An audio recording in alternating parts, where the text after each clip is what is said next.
संविधान और आरक्षण का मुद्दा यूपी की सियासत में गरमाने की वजह है बीजेपी का डर।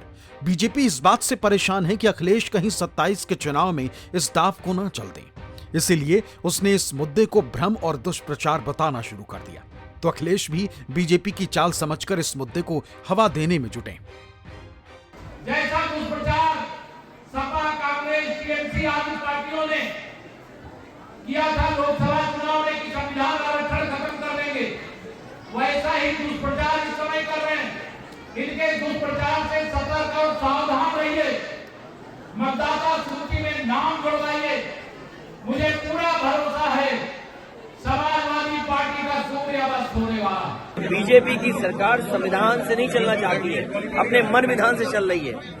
साल 2024 के चुनाव में राहुल गांधी और अखिलेश यादव ने संविधान और आरक्षण के मुद्दे को जोर शोर से उठाया था।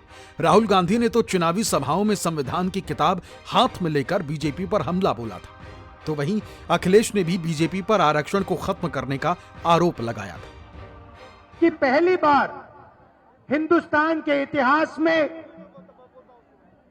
बीजेपी के लोग, आरएसएस के लोग हमारे संविधान को खत्म करने में, नष्ट करने में लगे हुए हैं। इनके नेताओं ने साफ कहा है कि हम अगर चुनाव जीतेंगे तो कॉन्स्टिट्यूशन को बदल देंगे, फाड़ के फेंक देंगे। ये लड़ाई देश के संविधान को बचाने की है।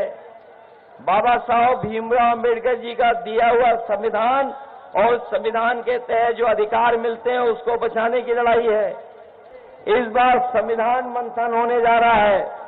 एक तरफ वो लोग हैं जो संविधान बदलना चाहते हैं और दूसरी तरफ इंडिया गठबंधन और समाजवादी लोग हैं जो बाबा साहब भीमराव अम्बेडकर जी का संविधान बचाना चाहते हैं। राहुल गांधी और अखिलेश यादव के बयान सिर्फ चुनावी नहीं थे, बल्कि इसके पीछे थे बीजेपी के उन नेताओं के बयान जो साफ साफ चुनाव में संविधान में बदलाव की हुंकार भर रहे थे। अनंत हेगड़े, लल्लू सिंह, ज्योति मिर्धा, अरुण गोविल समेत तमाम नेताओं ने संविधान में बदलाव की बात कही थी। अगर संविधान के अंदर हमें कोई बदलाव करना होता है तो आप में से कई लोग जानते हैं कि उसके लिए दोनों जो हमारे सदन है, लोकसभा और राज्यसभा, दोनों की उसके अंदर अमल चाहिए होती है। लोकसभा में आज भारतीय जनता पार्टी और एनडीए का प्रचंड बहुमत है, उसमें कोई कमी नहीं है, लेकिन राज्यसभा में आज भी हमारी मेजोरिटी है। चेंज करना जो है वो प्रगति की निशानी होती है, उसमें कोई खराब बात नहीं होती, क्योंकि परिस्थितियां उस वक्त की कुछ और थी, आज की परिस्थितियां कुछ और हैं।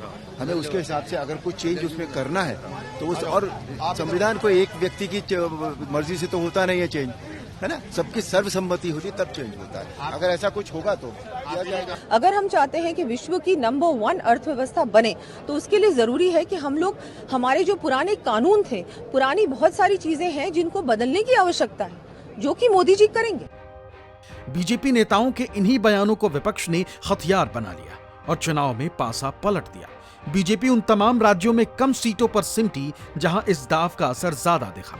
यूपी और बंगाल उनमें सबसे अहम था। यहां बीजेपी को 2019 के मुकाबले भारी नुकसान उठाना पड़ा था। बीजेपी हालांकि दावा कर रही है कि 2024 के बाद हुए हरियाणा, महाराष्ट्र, दिल्ली और बिहार के चुनावों में उसे बम्पर जीत मिली, इसलिए संविधान और आरक्षण मुद्दा अब नहीं चलने वाला।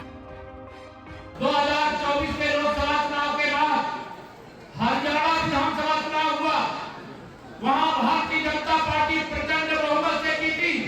श्री राय सिंह सैनी वहां मुख्यमंत्री हुए।